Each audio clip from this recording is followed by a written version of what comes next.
अगर आप एग्जाम्पल लेके देखेंगे किसी से भी अगर आप बात करते हैं ओईटी के रिगार्डिंग में, तो जो बच्चा एक बार फेल हो गया है वो दोबारा भी फेल होता है, तीसरी बार भी फेल होता है। बहुत कम बच्चे होते हैं जो पहली बार फेल होकर दूसरी बार अपना जो एग्जाम है वो आराम से निकाल लेते हैं।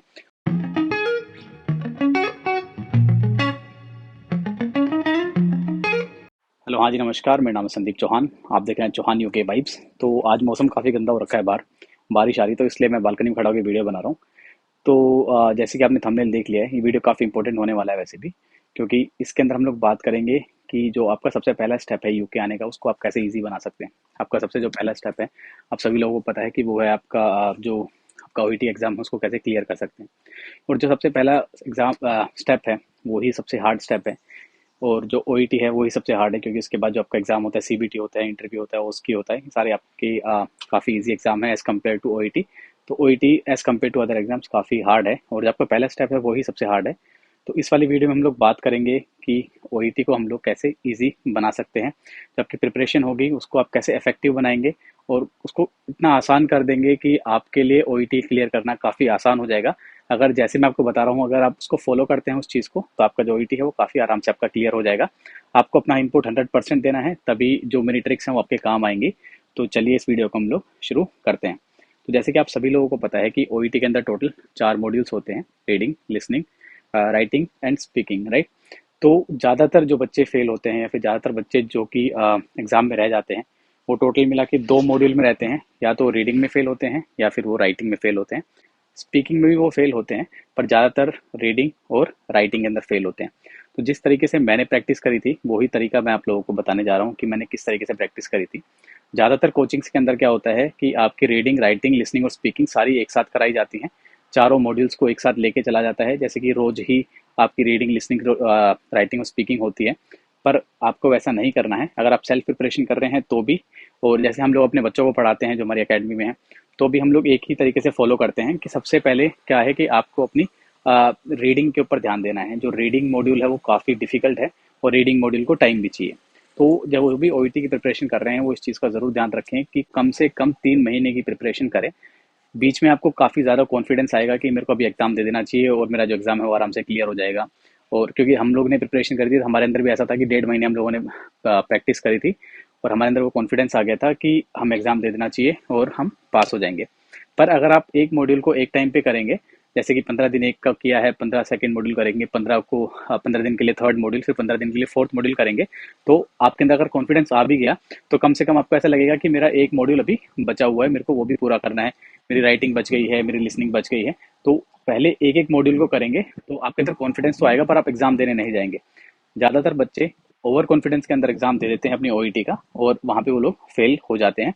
और जो बच्चा एक बार फेल होता है फिर वो डिमोटिवेट हो जाता है, अंडर कॉन्फिडेंस में चला जाता है, और फिर वो एग्जाम को कभी क्लियर नहीं कर पाता है। अगर आप एग्जाम्पल लेके देखेंगे किसी से भी अगर आप बात करते हैं ओईटी के रिगार्डिंग में, तो जो बच्चा एक बार फेल हो गया है वो दोबारा भी फेल होता है, तीसरी बार भी फेल होता है। बहुत कम बच्चे होते हैं जो पहली बार फेल होकर दूसरी बार अपना जो एग्जाम है वो आराम से निकाल लेते हैं। काफ़ी लोग इस चीज़ को फेस भी कर रहे होंगे, और काफ़ी लोगों को ये दिक्कतें भी आ रही होंगी कि उन्होंने पहली बार एग्जाम फेल किया था, उसके बाद वो रेगुलर उस एग्जाम को फेल कर रहे हैं। तो उसी चीज़ से बचने के लिए कम से कम आपको 3 महीने की प्रैक्टिस चाहिए ही चाहिए।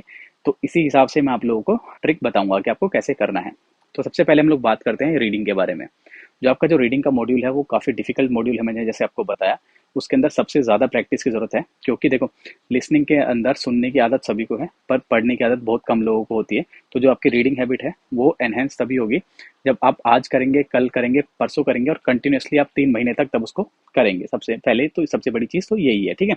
तो जैसे कि अगर मैं आपको बता रहा हूँ कि आपकी जो रीडिंग मॉड्यूल है, अगर आप रीडिंग मॉड्यूल को सही से करें, सही से प्रिपरेशन करें, जिस दिन आपकी क्लासेस स्टार्ट हो रही हैं या फिर आप सेल्फ प्रिपरेशन कर रहे हैं, डे फर्स्ट से रीडिंग स्टार्ट करें, और जब तक आपका डे 90 है, मतलब आपके 3 महीने खत्म हो रहे हैं, तब तक आपकी रीडिंग चलेगी। तो पहले आपको क्या करना है, आपको अपनी रीडिंग मॉड्यूल करना है। रीडिंग मॉड्यूल आपको 15 दिन तक करना है, 15 से 20 दिन तक। अब आती है बात, रीडिंग मॉड्यूल के 3 पार्ट होते हैं: part A, part B, part C. तो प्लीज़ इस चीज़ का ध्यान रखिए, जो आपका पार्ट ए होता है वो 20 मार्क्स का होता है और सबसे ईजी होता है वो। उसके अंदर अगर आपने 18 मार्क्स स्कोर कर लिया है, तो पार्ट बी और पार्ट सी में भी स्कोर करना काफ़ी ईजी हो जाएगा। अगर उसमें आप कम भी स्कोर करते हैं तो आपके पासिंग मार्क्स आपके आराम से आ जाएंगे। तो प्लीज़ इस चीज़ का ज़रूर ध्यान रखें कि कम से कम इनिशियली 5 दिन आप अपने रीडिंग पार्ट ए को दें, और जैसे आपका जो रीडिंग पार्ट ए इसमें आप कंफर्टेबल हो जाते हैं और आपको लगता है कि हाँ अभी मैं कॉन्फिडेंट हूँ, मेरा पार्ट ए है वो काफ़ी अच्छे तरीके से हो गया है, उसी के बाद पार्ट बी और पार्ट सी के ऊपर जाएं। ठीक है, तो इनिशियली 15 दिन, जिसमें से कि 5 दिन आपके पार्ट ए के होंगे, तब आप पार्ट ए में कॉन्फिडेंट हो जाते हैं, उसके बाद पार्ट बी और पार्ट सी पे जाएं। अब आती है बात लिसनिंग की। 15 दिन के बाद आपको अपनी लिसनिंग स्टार्ट करनी है। जब आप अपनी लिसनिंग स्टार्ट करते हैं उस वक्त आपको अपनी जो रीडिंग है उसको बैकग्राउंड में करते रहना है। अब आपको समझ में आ गया होगा कि मैंने रीडिंग पहले क्यों करवाई है, क्योंकि रीडिंग जब आप स्टार्ट करते हैं, फिनिश करते हैं, उसके बाद अपनी लिसनिंग करते हैं, तो साथ में जो आपकी रीडिंग है, आप लिसनिंग तो कर ही रहे हैं, पर जब रीडिंग है वो बैकग्राउंड में चल रही है। आपने 1 घंटा निकाल लिया रीडिंग के लिए, 2 घंटा निकाल लिया, तो समझ रहे हो आपकी 15 दिन तो वो हो गए। अब आगे जितने दिन लिसनिंग चलेगी उतने दिन आपकी रीडिंग भी चलेगी। ठीक है, उसके बाद आपको करना है 15 से 20 दिन आपकी लिसनिंग की तैयारी करनी है। 15 से 20 दिन लिसनिंग की तैयारी के अंदर आपको क्या करना है, आपकी रीडिंग बैकग्राउंड में चल रही है और आपकी लिसनिंग हो गई। जैसे ही आपकी लिसनिंग होती है उसके बाद आपको स्पीकिंग में जाना है। उसके बाद आप स्पीकिंग जब आप जाएंगे तो आपकी रीडिंग और आपकी जो लिसनिंग है वो बैकग्राउंड में चलेंगी। तो 15 दिन आपकी जो रीडिंग थी वो चली, 15 दिन वो लिसनिंग के बैकग्राउंड में चली, अब 15 से 20 दिन वो स्पीकिंग के बैकग्राउंड में चलेगी। आपकी रीडिंग और लिसनिंग दोनों आपके स्पीकिंग के बैकग्राउंड में चलेंगे। स्पीकिंग में आपको रोज एक क्यू कार्ड लेना है, आपको मिरर के सामने जाना है और आपकी प्रैक्टिस करनी है। अगर आपके कोई फैमिली मेंबर है, अगर लगता है कि वो आपके साथ पार्टिसिपेट नहीं कर रहे, फिर भी उनको ज़बरदस्ती बैठाओ, उनके साथ पार्टिसिपेट करो। नहीं हो पा रहा है तो मिरर के सामने जाओ, प्रैक्टिस करो। कुछ चीज़ें हैं, कुछ लाइन्स हैं जो कि आपको रेगुलरली यूज़ करनी है।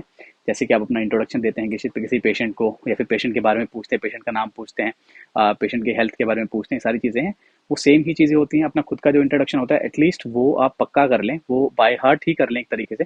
बाय हार्ट इसलिए बोल रहा हूँ क्योंकि बाय हार्ट करना वैसे चीज़ सही नहीं है, पर अगर साम दाम दंड भेद आपको कुछ भी लगे आपको एग्जाम क्लियर करने के लिए, तो आप उसका इस्तेमाल ज़रूर करें। ठीक है, तो आपका जो इंट्रोडक्शन पार्ट है और जो आपका पेशेंट से आपको पूछना होता है, पेशेंट की प्रॉब्लम्स आपको पूछनी होती है, पेशेंट पेन में है या नहीं, ये सारी चीज़ें पूछनी होती हैं, ये तो कम से कम आप बाय हार्ट कर लें और शीशे के सामने उसको बार बार आप प्रैक्टिस करते रहें। तो जब आप ये अपनी जो स्पीकिंग की प्रैक्टिस करेंगे, इसके अंदर कोई कलीग से भी अगर बात करते हैं, अगर आप हॉस्पिटल में ड्यूटी करते हैं, तो प्लीज़ मेक श्योर कर लें कि आप अपने पेशेंट से भी बात करें, उनसे खुल के बात करें, ताकि आपकी जो स्पीकिंग की जो एजिटेशन है और आपकी जो आदत है वो सुधर जाए वहाँ पे, और आपकी जो स्पीकिंग है वो आराम से हो जाए। तो ठीक है, तो आपकी रीडिंग अभी बैकग्राउंड में चल रही है, आपकी लिसनिंग बैकग्राउंड में चल रही है, और आपकी स्पीकिंग अभी चली रही है। उसके बाद हम लोग सबसे लास्ट में राइटिंग को इसलिए ले रहे हैं क्योंकि राइटिंग एक जैसे मैंने आपको बताया डिफिकल्ट मॉड्यूल है। तो 15 दिन इसके हो गए, 15 दिन इसके हो गए और 15 दिन इसके हो गए, तो टोटल मिला के हमारे पास 45 डेज हो गए हैं। 45 डेज के अंदर आपकी ये सारी चीज़ें प्रिपरेशन हो गई। चलो आप 60 डेज लगा लो, 60 डेज के अंदर आपके 3 मॉड्यूल हो गए हैं, जिसके अंदर आप प्रीटी मच कॉन्फिडेंट है कि हाँ अब मैं कर लूँगा। तो पर फिर भी आपको रेगुलर ये चीज़ हमेशा याद रखनी है कि आपकी रीडिंग, लिसनिंग और स्पीकिंग, ये तीनों आपके बैकग्राउंड में चलती रहनी चाहिए। साथ में आपकी राइटिंग अब स्टार्ट होती है 30 दिन के लिए। जो आपकी 30 दिन की जो राइटिंग है, अगर ज़्यादा भी नहीं तो 15 से 20 दिन आपको अपनी राइटिंग करनी है। राइटिंग को मैंने लास्ट में इसलिए लिया है क्योंकि राइटिंग के अंदर कुछ ऐसा कंटेंट है कि अगर आप इनिशियली प्रैक्टिस करते हैं राइटिंग को, मानो अगर हम लोग रीडिंग की जगह अगर हम लोग राइटिंग को रखते हैं, तो क्या होगा कि आपने राइटिंग कर ली, फिर जब आप रीडिंग करेंगे तो फिर आप अपना राइटिंग वहाँ पे भूल जाएंगे पूरा का पूरा। फिर आपको लिसनिंग करनी है, आपको स्पीकिंग करनी है, फिर आपको राइटिंग का टाइम नहीं मिलेगा, क्योंकि राइटिंग के अंदर आपको बैठना है, लिखना है और प्रैक्टिस करनी है, तो उसके लिए आपको टाइम निकालना ही पड़ेगा। इसलिए मैंने राइटिंग को लास्ट में रखा है, क्योंकि उसमें आपको प्रैक्टिस की जरूरत भी होती है और काफ़ी पेशेंस की भी जरूरत होती है, राइट।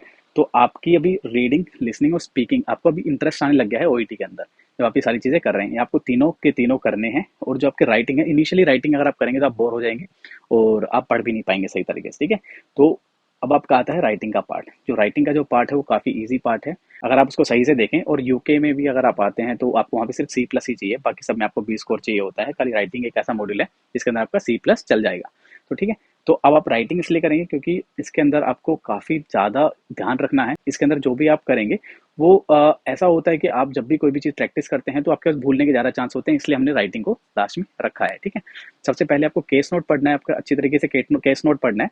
राइटिंग में हमेशा एक चीज़ याद रखना, सबसे पहले आपको अपना टास्क पढ़ना है, दूसरा आपको डिस्चार्ज प्लान पढ़ना है, उसी के बाद फिर आपको पूरा केस नोट पढ़ना है। जब आप टास्क पढ़ेंगे तो आपको ये पता चल जाएगा कि आप किसको लेटर लिख रहे हैं और क्यों लिख रहे हैं। जब आपका डिस्चार्ज प्लान है उसके अंदर आपको कुछ पॉइंट मिल जाएंगे कि आप जो लेटर लिख रहे हैं, इसका जो जो रियल पर्पस है लिखने का ये क्या है, और मुझे क्या एडवाइस देनी है अगले को जिसको हम लोग लेटर लिख रहे हैं। हमेशा एक चीज़ याद रखना राइटिंग के अंदर, आप हमेशा जिसको आप लेटर लिख रहे हो हमेशा उसके पर्सपेक्टिव से आपको सोचना है कि आप, अगर आपको कोई वो लेटर लिखता तो आपको क्या चीज़ें चाहिए होती इस लेटर या फिर इस केस नोट के अंदर से।